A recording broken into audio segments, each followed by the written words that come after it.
नमस्कार. चाललो होतो हॉटेलवर. जाता जाता बापू म्हणलं काही असा ऊस आणलाय बर का. 3 महिन्याचा ऊस आहे.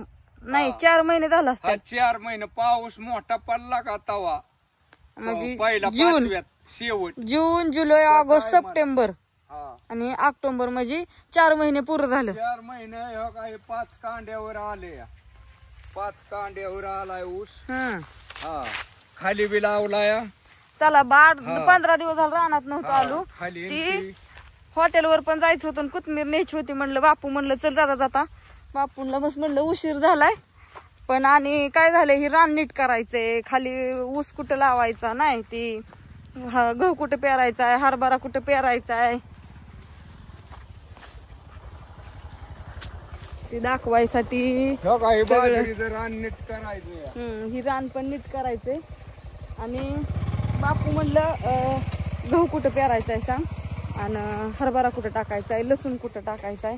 तर हे सगळं आमचं रान हो का, ही बाजरी काढलेलं रान आहे. बाजरी काढलेलं रान आता त्या ह्याच्यापर्यंत गहू पेरायचा आहे.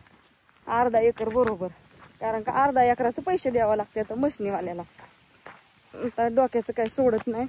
ऊन पण खूप तावतंय. सगळं चाललेलं. बापू गेलं गाडीवरती. खालचा ऊस पार घालवायला आलाय, त्याच्या खालचा पण आलाय. आणि आता इथं ही मकवानं हे पाडलेलं कोथमीर. तर आता ही हिथनं एवढा ही आखी सबनीत गव्हाची म्हणजे बाजरीची गहू पेरायचा. आणि हिथनं एवढं बापू ती गिनीवल उगावलाय तिथपर्यंत. ती गिनीवल उगावलाय का नाही तिथपर्यंत बस.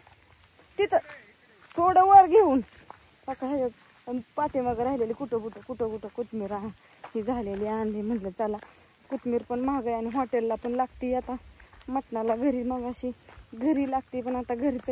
हा तिथपर ही दंड ती उसापर्यंत. हा म्हणजे कसं आपला हरभरा गहू आणि लसूण सगळं होतंय. आणि हिथनं एक सबनीस घ्या उसाची लावून नको रान मोकळं. काय होतंय गवताचा लय ताण पडतोय. हा म्हणजे लय लोडच नको आपल्याला. एवढं लय झालं आपल्याला खायला घरी. बाजरी ज्वारी म्हणजे ज्वारी नाही गहू आणि बाजरी आणि किरकोळ कारकोळ कुठं 4 वाप गुरांना ह्यांना करायचं म्हणलं तर ह्यातच गाईला. हा आणि ह्यातच गुरांना करू काय अडचण. म्हणजे आपलं कसं एकदाच बिनकाळजी असलेलं हे नीट करून घ्यायचं. आता हे मकवान काढावं लय बारीक आहे. बर चालतंय. चला तर हा हा असं दे तर.